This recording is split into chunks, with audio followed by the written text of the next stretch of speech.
Everything Sam में आपका बहुत बहुत स्वागत है दोस्तों। ये देखिए, ये बीपीएससी टीआरई 2.3, 3.0 और 4.0 का जो एग्ज़ाम होने वाला है या आने वाले जो भी एग्ज़ाम होने वाला है उसके लिए प्रैक्टिस सेट बहुत ज़रूरी है। ये कौन सा बुक हो जाएगा? ये यूथ कंपटीशन टाइम्स का बहुत ही अच्छा बुक आता है, तो ये उसका प्रैक्टिस सेट हो जाएगा। ये देख सकते हैं, ये किस क्लास के लिए हो जाएगा? 6 to 8 के लिए हो जाएगा। ये सामाजिक विज्ञान का प्रैक्टिस सेट हो गया। ठीक है दोस्तों, तो इसमें जो है टोटल 10 प्रैक्टिस सेट दिया हो गया है, जिसमें जो है हम बारी बारी से डिस्कशन करेंगे। इसमें देख लीजिए, अगर 1 से 9 तक आप नहीं देखे हैं तो मेरे चैनल को जल्दी से सब्सक्राइब कर लीजिए और उसमें जाके प्लेलिस्ट में जाके आप देख सकते हैं। आज जो है हम 10वां प्रैक्टिस सेट करेंगे, तो चलिए हम देखते हैं 10वां प्रैक्टिस सेट में कौन कौन सा क्वेश्चन दिया गया है। तो आप देख सकते हैं, ये 10वां प्रैक्टिस सेट हो गया। इसमें पहला क्वेश्चन दिया गया है, आप देख सकते हैं, कह रहा है सिखों के एक शक्तिशाली राजनीतिक और सैनिक शक्ति के रूप में किसने परिवर्तन किया है? तो ये किया है गुरु गोविंद सिंह ने। दूसरा क्वेश्चन आपको हो जाएगा, पोखरण 1 का परीक्षण किसके प्रधानमंत्रित्व काल में हुआ है? तो ये जब पोखरण का परीक्षण हुआ उस टाइम जो है प्रधानमंत्री इंदिरा गांधी थी, पोखरण 1 का। इसके बाद है दूसरा जो हो जाएगा, पेरियार के द्वारा कौन सा आंदोलन प्रारंभ किया गया है? तो ये जो किया गया है आत्मसम्मान आंदोलन पेरियार के द्वारा प्रारंभ किया गया है। इसके बाद है चौथा क्वेश्चन की ओर चलते हैं। कह रहा है सन 1881 ईस्वी में अंग्रेजी सरकार ने किस उद्देश्य से मजदूरों के लिए नियम बनाए हैं? तो ये जो बनाए हैं मजदूरों की स्थिति में सुधार के लिए बनाए हैं। इसके बाद है अगला क्वेश्चन देखेंगे, पांचवा है, इनमें से तमिल साहित्य कौन है? तो तमिल साहित्य कौन सा हो जाएगा? शिल्पाधिकारम जो है तमिल साहित्य हो जाएगा। और छठा क्वेश्चन देखिए, सूरदर्शन झील का निर्माण सबसे पहले किसने करवाया है? तो इसको जो है सबसे पहले चंद्रगुप्त मौर्य ने करवाया, और ये स्कंदगुप्त रुद्रदानम जो है और अशोक सब ने इसका जीर्णोद्धार करवाया था। इसके बाद अगला क्वेश्चन देखिए, सातवां, इनाम गांव किस राज्य में स्थित है? तो इनाम गांव जो हो जाएगा ये महाराष्ट्र में हो जाएगा, इनाम गांव महाराष्ट्र में। इसके बाद 8वां क्वेश्चन देखिए, 8वां क्वेश्चन थोड़ा लंबा क्वेश्चन है, तो देख लेते हैं 8वां में क्या कह रहा है। कह रहा है नीचे दिए गए सही उत्तर का चयन कीजिए। तो चलिए हम इसमें देख लेते हैं, सही उत्तर का चयन कर लेते हैं। इसमें जो पहला दिया है, राजपुताना की कहानी के संदर्भ में निम्नलिखित कथनों पर विचार कीजिए। तो पहला, इसमें इस कहानी में अक्सर नाटकीय स्थितियों और स्वामी भक्ति, मित्रता, प्रेम, शौर्य आदि का प्रबल संवेगों का चित्रण होता है। तो 1 नंबर क्या हो जाएगा? बिल्कुल सही हो जाएगा। इसके बाद है दूसरा, इसमें दिया हुआ है, दूसरा कह रहा है इस कहानियों में स्त्रियों को भी स्थान प्राप्त था। तो ये भी सही है। इसके बाद है तीसरा, इनमें स्त्रियों कभी कभी झगड़े के कारण के रूप में विद्यमान है। तो तीसरा भी सही है। चौथा कह रहा है कभी कहीं कहीं स्त्रियों का चित्रण अपने सूरवीर पतियों का जीवन मरण दोनों में अनुसरण करती थी। तो ये भी सही है। और 5वां हो जाएगा, सती प्रथा का सभी कहानियों में उल्लेख पाया जाता है। तो ये गलत हो जाएगा, यानी 1, 2, 3, 4 सही हो जाएगा और 5 गलत हो जाएगा। तो इसका आंसर क्या हो जाएगा? सी नंबर, बी नंबर हो जाएगा, 1, 2, 3, 4 सही। इसके बाद है 9वां क्वेश्चन देखेंगे, मिलान करने वाला है। तो चलिए हम इसको मिलान कर लेते हैं 9वां क्वेश्चन का। इसमें कह रहा है नयनार का संबंध किससे हो जाएगा? तो त्यवरम से हो जाएगा। ठीक है, नयनार का संबंध त्यवरम से हो जाएगा। शंकर का संबंध किससे हो जाएगा? तो अद्वैतवाद के समर्थक से हो जाएगा। अलवर का संबंध किससे हो जाएगा? तो ये हो जाएगा दिव्य प्रबंधम से। और रामानुज का संबंध किससे हो जाएगा? तो विशिष्टाद्वैत के सिद्धांत से। इसके बाद 10वां क्वेश्चन देखते हैं। 10वां क्वेश्चन भी थोड़ा लंबा क्वेश्चन है, तो देख लेते हैं, मिलान करने वाला है। 10वां में कह रहा है, देखिए कह रहा है हम्फी का विनाश कब हुआ है? तो ये हुआ है 1565 ईस्वी में। इसके बाद है बम्बई अंग्रेजी ईस्ट इंडिया कंपनी का मुख्यालय कहाँ कब बना है? तो ये बना है, ये 1668 ईस्वी में बना है। इसका आंसर 1668 हो जाएगा। इसके बाद है वास्को डी गामा का कालीकट पर पहुंचना कब पहुंचा है? तो ये पहुंचा है 1498 ईस्वी में। और कोलंबस का वेस्ट इंडीज पर पहुंचना कब हुआ है? तो ये 1492 ईस्वी। इसका जो आंसर हो जाएगा 1 हो जाएगा। इसके बाद है अगला क्वेश्चन देखेंगे, 11 नंबर क्वेश्चन कर रहा है, निम्नलिखित कथनों पर विचार कीजिए। तो देख लेते हैं इसमें क्या कह रहा है। कह रहा है सही उत्तर का चयन करने के लिए पहला है, इसमें दिल्ली में दीवान आम में सिंहासन के छज्जे का निर्माण 1688 में पूरा किया गया। तो ये क्या है? गलत हो जाएगा। दूसरा कह रहा है पितरा दुर्रा उत्कीर्णतः संगमरमर अथवा बलुआ पत्थर पर रंगीन ठोस पत्थरों को दबाकर बनाए गए सुंदर तथा अलंकृत नमूने होते थे। तो 2 नंबर सही हो जाएगा। 3 नंबर कह रहा है आगरा का ताजमहल का निर्माण 1663 ईस्वी में हुआ। तो ये भी गलत है। इसमें सही खोजना था तो केवल 2 आंसर इसका हो जाएगा, बी नंबर। इसके बाद है 12 नंबर, निम्नलिखित कथनों पर विचार कीजिए। तो देख लेते हैं इसमें क्या कर रहा है, सही उत्तर का चयन करने के लिए। कह रहा है भीतरी प्रदेश किलेबंद बसाव जहाँ सैनिक रहते थे। तो ये क्या हो जाएगा? गलत हो जाएगा। दूसरा कह रहा है गैरीसन शहर किसी शहर या बंदगाह के आसपास के इलाके जो उस शहर के लिए वस्तु और सेवाओं की पूर्ति करता था। तो ये भी गलत हो जाएगा। इसका आंसर डी हो जाएगा, 9 तो 1 और 9 ही 2 हो जाएगा। इसके बाद है 13 नंबर क्वेश्चन कर रहा है, गंगा घाटी में कन्नौज नगर पर नियंत्रण को लेकर सदियों तक निम्नलिखित में से किन वंशों के शासकों के मध्य संघर्ष चला है? तो ये कौन सा शासक हो जाएगा? तो देखिए इसमें सही चुनना है, पाल वंश के साथ और गुर्जर प्रतिहार और राजपूत, यानी तीनों वंश के साथ जो है कन्नौज के लिए हमेशा लड़ाई चलता रहता था, झगड़ा चलता रहता था। तो इसका आंसर हो जाएगा 1 और 2 और 3 हो जाएगा। इसके बाद है अगला क्वेश्चन देखिए, 14 नंबर कह रहा है मिलान करने वाला है। तो देख लेते हैं 14 नंबर में क्या कह रहा है। देखिए कहते हैं गर्भगृह किसे कहा जाता था, तो गर्भगृह कहा जाता है मंदिर में जो है देवी देवता की मूर्ति स्थापित करने का स्थान जो है गर्भगृह कहा जाता है। दूसरा मंडप किसे कहा जाता है, तो मंडप कहा जाता है मंदिर में लोगों के इकट्ठा होने का स्थान जो होता है वो मंडप कहलाता है। दक्षिणा पथ किसे कहा जाता है, तो इसका एक हो जाएगा स्तूप के चारों तरफ वृत्ताकार पथ को हम क्या कहेंगे, दक्षिणा पथ कहेंगे। और शिखर किसको कहेंगे, तो शिखर कह रहा है गर्भगृह के ऊपर ऊर्ध्वाधर निर्माण को हम शिखर कहेंगे। ठीक है, आप देख सकते हैं गर्भगृह किसे कहा गया, तो देवी देवताओं की मूर्ति के स्थापित करने का स्थान गर्भगृह कहलाता है। मंडप किसे कहा गया, तो मंदिर में लोगों के इकट्ठा होने के स्थान। इसके बाद दक्षिणा पथ किसे कहा गया, तो स्तूप के चारों तरफ वृत्ताकार पथ होता है। और शिखर किसे कहा जाता है, तो गर्भगृह के ऊपर ऊर्ध्वाधर निर्माण जो होता है उसे हम क्या कहते हैं, शिखर कहते हैं। इसके बाद 15वां नंबर क्वेश्चन देखिए, संगमकालीन कविताओं में निम्नलिखित में से किन कविताओं की चर्चा की गई है, तो देख लेते हैं इसमें देखिए कह रहा है सही उत्तर का चयन करने के लिए।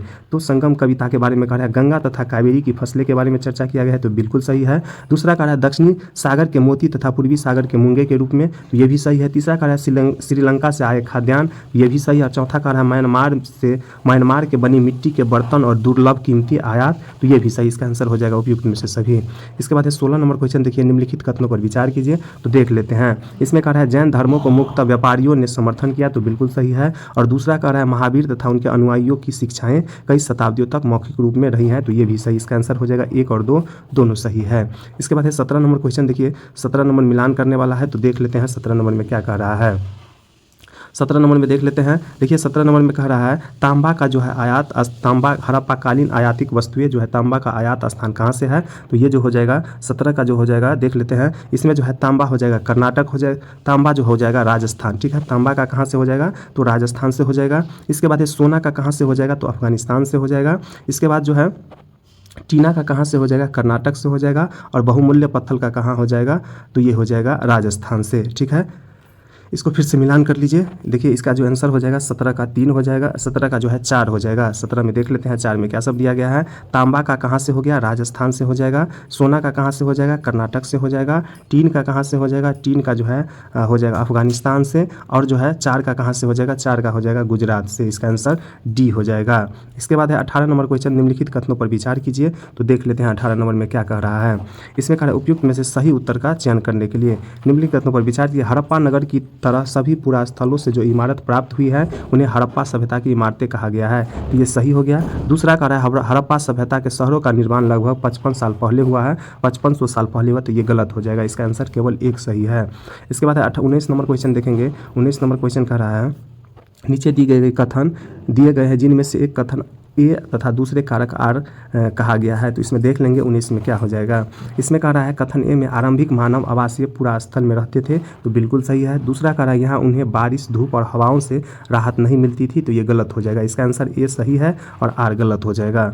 इसके बाद 20 नंबर क्वेश्चन देख लेते हैं। 20 नंबर क्वेश्चन में थोड़ा लंबा क्वेश्चन है, तो देख लेते हैं, चलिए देखते हैं। 20 नंबर में कह रहा है देखिए इसमें सही उत्तर का चयन करना है। पुरातत्वविदों के संदर्भ में निम्नलिखित में कौन से कथन सही है। इसमें पहला कह रहा है अतीत में बनी और प्रयोग में लाई गई वस्तुओं का अध्ययन करने वाला व्यक्ति होता है पुरातत्वविद, तो बिल्कुल सही है। दूसरा कह रहा है पुरातत्वविद के बारे में ये इमारतों के अवशेषों, चित्रों तथा मूर्तियों का अध्ययन करते हैं, तो बिल्कुल सही है। तीसरा कह रहा है ये औजारों, हथियारों, बर्तनों, आभूषणों तथा सिक्कों की प्राप्ति के लिए छानबीन तथा खुदाई भी करते हैं, तो ये भी सही हो जाएगा। और चौथा कह रहा है जानवरों, चिड़ियों तथा मछलियों की हड्डी भी ढूंढते हैं, तो ये भी सही हो जाएगा। इसके बाद है पांचवा कह रहा है जले हुए रूप में बच्चे अन्न के दाने से लोगों के खान पान की जरूरी प्राप्त करते हैं, तो ये भी सही, इसका 5वां सही है, तो इसका आंसर हो जाएगा उपयुक्त में से सभी सही है। इसके बाद है 21 नंबर मध्य भारत में सतनामी आंदोलन की शुरुआत किसने की है, तो ये जो किया है सतनामी आंदोलन का घासीदास ने किया है। सतनामी आंदोलन का शुरुआत घासीदास ने किया है। 22 का हो जाएगा यूरोप के व्यापारियों ने भारत से आया बारीक सूती कपड़ा पहले किस देश के व्यापारियों के पास देखा था, तो ये जो हो जाएगा इराक के पास देखा था। इसके बाद है 23 नंबर बिरसा मुंडा एवं एंड हिज मूवमेंट पुस्तक के लेखक कौन है, Birsa Munda and his movement पुस्तक का लेखक जो हो जाएगा ये हो जाएगा के.एस. सिंह हो जाएगा। इसके बाद है 24 नंबर क्वेश्चन देखते हैं। 24 नंबर में कह रहा है यूरोपीय कपड़ा उत्पादों को बैंगनी और नीले रंग बनाने के लिए किस एक पौधे पर निर्भर रहना पड़ता था, तो ये जो हो जाएगा बोर्ड के पौधे पर निर्भर रहना पड़ता था। इसके बाद है 25 नंबर किस वर्ष सिंध अंग्रेजों के कब्जे में आ गया, तो ये जो आ गया था 1843 ईस्वी में। इसके बाद है अगला क्वेश्चन देखिए 26 नंबर कह रहा है। 26 नंबर में देख लेते हैं, मिलान करने वाला है, तो देख लेते हैं 26 में क्या कह रहा है। इसमें कह रहा है फैक्टर किसे कहा जाता था, तो फैक्टर कहा जाता था अंग्रेज व्यापारी को फैक्टर कहा जाता था। वेयर हाउस किसे कहा जाता था, तो जहां निर्यात होने वाली चीज़ों को जमा किया जाता था। फरमान किसे कहा जाता था, तो एक शाही आदेश होता था। और कठपुतली किसे कहा जाता था, जो व्यक्ति किसी और के इशारों पर चलता है उसे क्या कहा जाता है, कठपुतली कहा जाता है। इसके बाद है 27 नंबर, देखिए मिलान करने वाला है 27 नंबर, तो उसको हम मिलान कर लेते हैं। जनसंख्या वृद्धि क्या हो जाएगा, तो इसका हो जाएगा मृत्यु दर से जन्म दर का अधिक होना, जनसंख्या वृद्धि दर कहलाता है। दूसरा कहलाता है जनसंख्या एक जैसी रहती है, तो ये हो जाएगा जन्म दर और मृत्यु दर अगर समान हो जाएगा तो जनसंख्या एक जैसी रहती है। तीसरा कह रहा है जनसंख्या वास कम होना, तो ये क्या हो जाएगा, जन्म दर से मृत्यु दर का अधिक होना, जनसंख्या वास का कम होना हो जाएगा। अब आप्रवास किसे कहा जाएगा, आप्रवास कहा जाएगा जब व्यक्ति नए देश में जाता है तो उसे आप्रवास कहा जाता है। इसके बाद है 29 नंबर, भोपाल गैस दुर्घटना किस विषैली गैस के रिसाव से हुआ है, तो ये जो हो जाएगा मिथाइल आइसोसाइनेट हो जाएगा। इसके बाद है 29 नंबर, निम्नलिखित में कौन तृतीय क्रिया के अंतर्गत शामिल है, तो ये जो हो जाएगा कौन सा हो जाएगा, यातायात हो जाएगा, व्यापार हो जाएगा, बैंकिंग, ये सभी जो है तृतीय क्रिया के अंतर्गत शामिल है। इसके बाद है 30 नंबर क्वेश्चन, देखिए 30 नंबर क्वेश्चन को हम मिलान कर लेते हैं।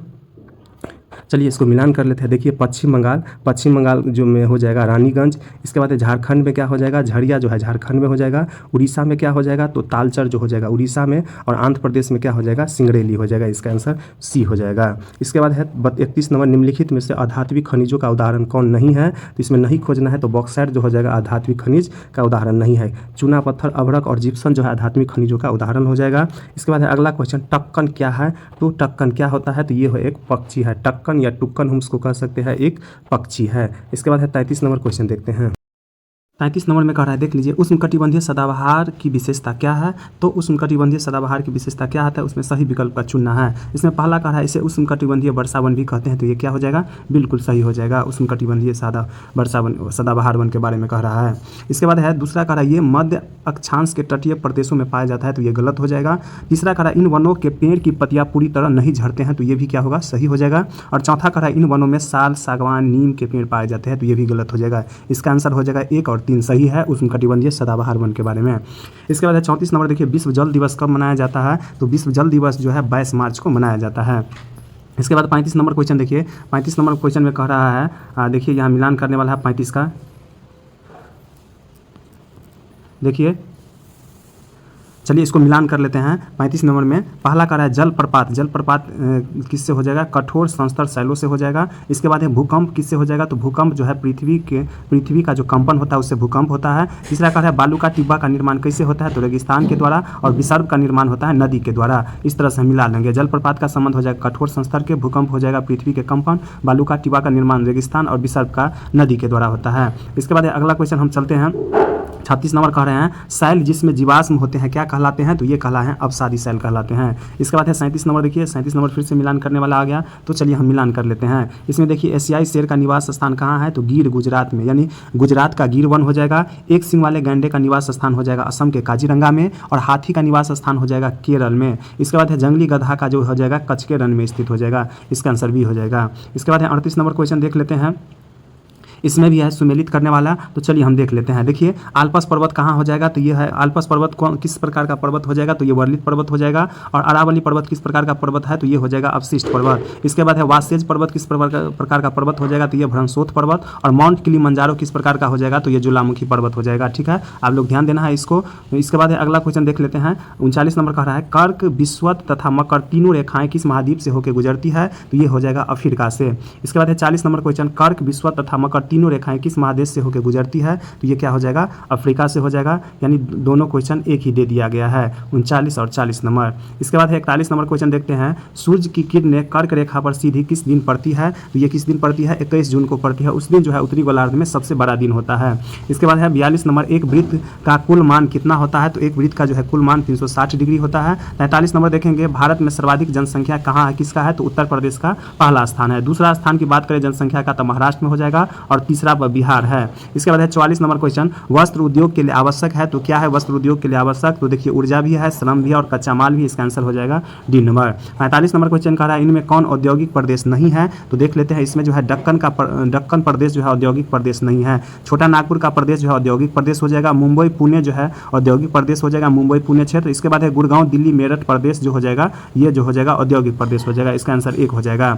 इसके बाद है सिंगरैली कोयला क्षेत्र किस राज्य में स्थित है, तो सिंगरैली जो हो जाता है मध्य प्रदेश में। 47 नंबर क्वेश्चन देखेंगे इनमें कौन उभयचर जीव है, तो उभयचर जीव हो जाएगा कछुआ जो है उभयचर जीव है। इसके बाद 48 नंबर संसाधन निर्माण के लिए क्या आवश्यक है, तो ये हो जाएगा उपयुक्त में से सभी, तकनीकी हो जाएगा, आवश्यकता हो जाएगा और ज्ञान जो है संसाधन निर्माण के लिए आवश्यक है। इसके बाद है 49 नंबर जल प्रदूषण हो रहा है किससे, तो जल प्रदूषण जो हो रहा है पानी में दूषित पदार्थ मिलने से जो है जल प्रदूषण हो रहा है। इसके बाद है 50 नंबर क्वेश्चन देख लेते हैं। 50 नंबर में क्या कह रहा है, कह रहा है पृथ्वी की सतह से ऊपर की ओर जाने पर सांस लेना कठिन होता है क्योंकि वातावरण में ऑक्सीजन की मात्रा क्या हो जाती है, कम हो जाती है, इसका आंसर सी हो जाएगा। इसके बाद है नीफे में होता है क्या क्या, तो नीफे में हो जाएगा लोहा हो जाएगा। इसके बाद है 51 नंबर क्वेश्चन देखिए, 51 नंबर में कह रहा है सरगौसा क्षेत्र शामिल जिले हैं, सरगौसा क्षेत्र में शामिल जिले कौन कौन सा हो जाएगा, तो ये हो जाएगा वैशाली, समस्तीपुर और मुजफ्फरपुर का जो क्षेत्र होता है तंबाकू उत्पादन के लिए प्रसिद्ध है, जिसको हम कहेंगे सरगौसा क्षेत्र। वैसा क्षेत्र जहाँ तंबाकू निर्माण सबसे ज़्यादा होता है बिहार में, तो उस क्षेत्र को हम कहते हैं सरगौसा क्षेत्र। वैशाली, समस्तीपुर और मुजफ्फरपुर हो जाएगा। इसके बाद है 53 नंबर क्वेश्चन देखिए, एक देशांतर से दूसरे देशांतर की दूरी तय करने में सूर्य को कितना मिनट लगता है, तो ये 4 मिनट लगता है। इसके बाद है 54 नंबर क्वेश्चन देखिए, थोड़ा लंबा क्वेश्चन है तो चलिए हम देख लेते हैं। 54 नंबर में कह रहा है कथन 2011 की जनगणना से यह पता चलता है कि SC ST तथा मुस्लिम वर्ग की लड़कियों की प्राथमिक शिक्षा पूरी करने की संभावना बहुत कम होती है। मुस्लिम लड़कियां लगभग 3 वर्ष व SC ST वर्ग की लड़कियां 4 वर्ष ही स्कूल में पढ़ पाती हैं। ठीक है, तो ये क्या हो जाएगा, इसमें जो है ये कथन क्या हो जाएगा, सही हो जाएगा। इसके बाद है दूसरा कह रहा है लड़कियां 4 वर्ष, कारण कह रहा है स्कूल का बहुत दूरी पर होना, शिक्षकों की कमी का होना, स्कूलों में जाति तथा समुदाय आधारित भेदभाव का होना, गरीबी तथा अज्ञानता का होना, तो ये भी कारण है। इसका आंसर हो जाएगा कथन और कारण दोनों सही व्याख्या करती है। इसके बाद है 55 नंबर देखिए, 55 नंबर में कह रहा है निम्नलिखित कथनों में से कौन सा असत्य है, यानी गलत खोजना है। पहला कह रहा है संसार भर में भारत में सर्वाधिक चिकित्सा महाविद्यालय है और यहाँ सबसे अधिक डॉक्टर तैयार किए जाते हैं, तो ये बिल्कुल सही है। दूसरा कह रहा है सन 1950 ईस्वी में भारत में केवल 2717 अस्पताल थे, सन 1991 में 11,174 अस्पताल थे और 2000 में यह बढ़कर 18,218 हो गया, ये बिल्कुल सही डाटा है। इसके बाद है सी नंबर कह रहा है भारत में विदेशों से बहुत बड़ी संख्या में इलाज कराने हेतु चिकित्सा पर्यटक है, तो ये भी सही है। और चौथा कह रहा है भारत विश्व का दवाई निर्माण करने वाला चौथा बड़ा देश हो गया, तो ये गलत हो जाएगा। 1 2 3 सही हो जाएगा, आपको गलत खोजना था तो 4 नंबर गलत हो जाएगा। इसके बाद है 56 नंबर क्वेश्चन देखिए, 56 नंबर में कह रहा है संविधान के अनुच्छेद 22 के अनुसार प्रत्येक व्यक्ति को एक वकील के जरिए अपना बचाव करने का मौलिक अधिकार प्राप्त है, तो ये बिल्कुल सही कथन हो गया। और कथन 2 देखते हैं, संविधान के अनुच्छेद 38A में ऐसे नागरिकों को वकील मुहैया कराने की जिम्मेदारी राज्य के ऊपर सौंपी गई है जो गरीबी या किसी और वजह से वकील नहीं रह सकता है, तो ये गलत हो जाएगा। इसका आंसर 1 हो जाएगा, केवल एक कथन सही हो जाएगा 56 का। इसके बाद है 57 नंबर क्वेश्चन देखते हैं। 57 नंबर क्वेश्चन में कह रहा है, देख लेते हैं, संसद में सीटों के आरक्षण के संदर्भ में निम्नलिखित कथनों पर विचार कीजिए। इसमें जो है आपको कथन का असत्य खोजना है, तो हम देख लेते हैं कौन असत्य है। पहला कह रहा है संसद में कुछ सीटें अनुसूचित जाति और अनुसूचित जनजातियों के लिए आरक्षित किया गया है, तो ये बिल्कुल सही है। इसके बाद है दूसरा कह रहा है संसद में महिलाओं के लिए 33% सीटें आरक्षित की गई है, तो ये देखिए अभी जो फिलहाल जो है 2024 के तहत ये आंसर जो है सही हो जाएगा, लेकिन शुरू में जो है संसद में इस तरह का कोई बात नहीं था। ठीक है, तो अभी जो है हम पुराना लेके ही चलेंगे डाटा, तो ये क्या हो जाएगा, इस अनुसार गलत हो जाएगा। इसके बाद है तीसरा कह रहा है संसद में ट्रांसजेंडरों के लिए भी आरक्षण की व्यवस्था की गई है, ये भी गलत हो जाएगा, लेकिन अभी 2024 की बात करें तो दोनों क्वेश्चन सही हो जाएगा। इसका आंसर लिया गया है 2 और 3 गलत हो जाएगा, 1 सही हो जाएगा, लेकिन 2024 में देखेंगे तो ये तीनों स्टेटमेंट क्या है, सही है। इसके बाद अगला क्वेश्चन देखें, भोपाल गैस त्रासदी की घटना कब घटित हुई है, तो ये घटित हुआ है 1984 ईस्वी में। इसके बाद अगला क्वेश्चन देखिए, 59 नंबर क्वेश्चन कर रहा है कथन ए और कारक आर में। ठीक है, तो देख लेते हैं क्या सब दिया हुआ है। इसमें कह रहा है भारतीय संविधान स्वतंत्र न्यायपालिका की स्थापना करता है, तो ये बिल्कुल सही है। दूसरा कह रहा है कार्यपालिका का न्यायपालिका पर नियंत्रण स्थापित होता है, तो ये गलत हो जाएगा। इसका आंसर हो जाएगा कथन ए सही है, किंतु कारण आर जो है गलत हो जाएगा।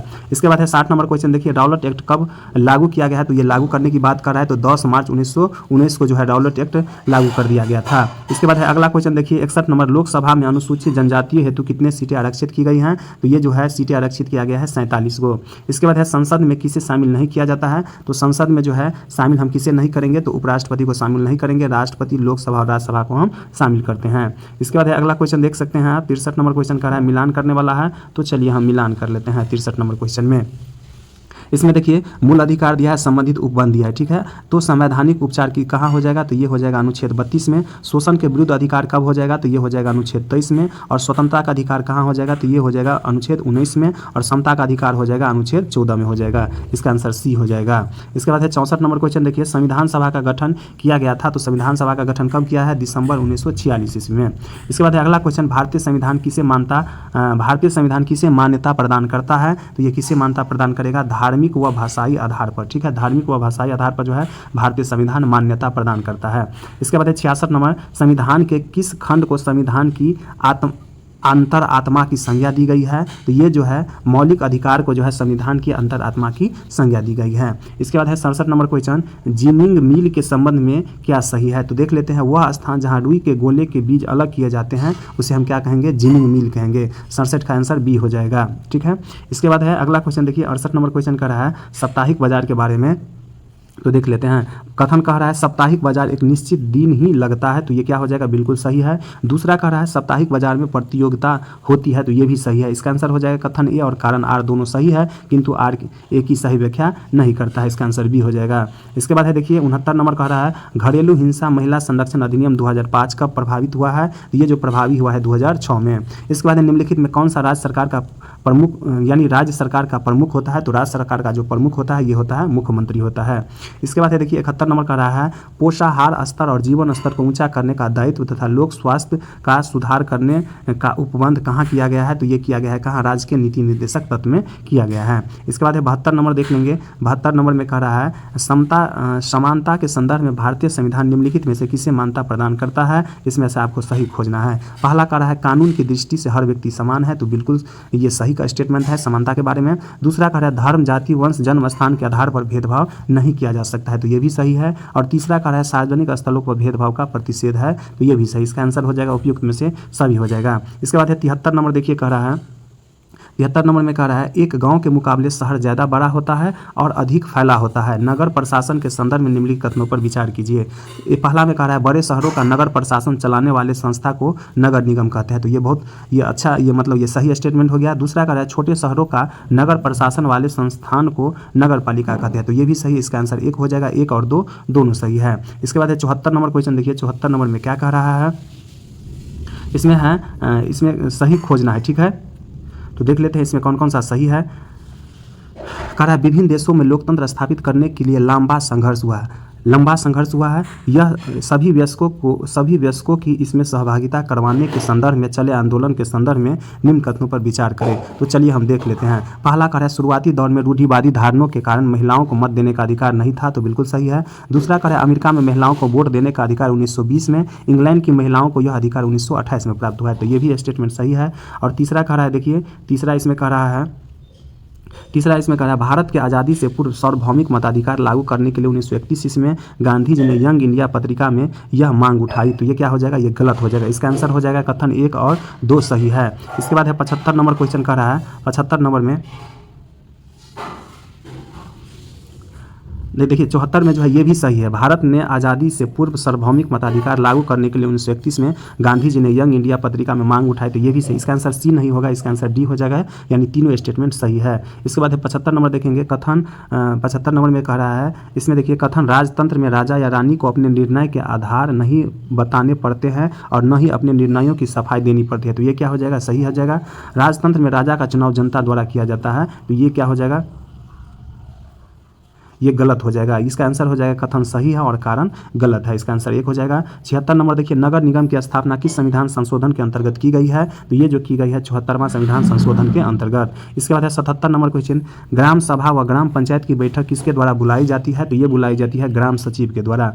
इसके बाद है 78 नंबर क्वेश्चन देखिए ग्राम सभा सदस्य की न्यूनतम सीमा क्या है, यानी न्यूनतम आयु सीमा क्या है, तो इसका हो जाएगा 18 वर्ष। इसके बाद है 79 नंबर क्वेश्चन देखिए। 79 नंबर क्वेश्चन में कह रहा है जो कथन ए में सरकार अपने कार्यों का संचालन कई स्तरों पर करती है, तो ये क्या हो जाएगा, सही हो जाएगा। कारण देखिए स्तरों की विभिन्नता देश के सर्वांगीण विकास में बाधक है, तो ये गलत हो जाएगा। इसका आंसर हो जाएगा कथन ए सही है किंतु कारण आर गलत है। इसके बाद है 80 नंबर क्वेश्चन देखिए हम भारत के लोग, ठीक है, खाली स्थान अंगीकृत अधिनियमित और आत्मार्पित करते हैं। उपयुक्त अंश उल्लेखित है कहाँ, तो ये प्रस्तावना में उल्लेखित है, तो ये हो जाएगा उद्देशिका, यानी इसमें क्या हो जाएगा, उद्देशिका, यानी हम भारत के लोग उद्देशिका अंगीकृत अधिनियमित और आत्मार्पित समर्पित करते हैं उपयुक्त अंश जो है उद्देशिका में शामिल किया गया है। इसके बाद देखिए यहाँ इसका आंसर दिया है, आप देख सकते हैं, और इसका यहाँ देखिए सोल्यूशन दिया हुआ है। तो जल्दी से मेरे चैनल को सब्सक्राइब नहीं किया है तो जल्दी से कर लीजिए, क्योंकि आने वाला बहुत ही अच्छा आपको वीडियो मिलने वाला है। और इसका अभी देखिए आप इसका डिस्कशन भी देख सकते हैं, इसको वीडियो को रोक के आप डिस्कशन भी पढ़ सकते हैं। ये बहुत ही अच्छा बुक है, इसको अगर 3-4 बाजी देखेंगे तो सारा क्वेश्चन आपको याद हो जाएगा। और ये सारा क्वेश्चन जो है एनसीईआरटी बुक पर आधारित बनाया गया है। अगर एनसीईआरटी बुक नहीं पढ़े हैं तो जल्दी से पढ़ लीजिए, सारा क्वेश्चन आपको इसमें देखने को मिल जाएगा। ठीक है दोस्तों, तो देखिए ये 80 को डिस्कशन हो गया। तो अब टोटल जो है 10 सेट हो गया है डिस्कशन। अभी तक नहीं देखे हैं तो मेरे चैनल पर जाके 10 सेट का डिस्कशन आप देख लीजिए। जय हिंद।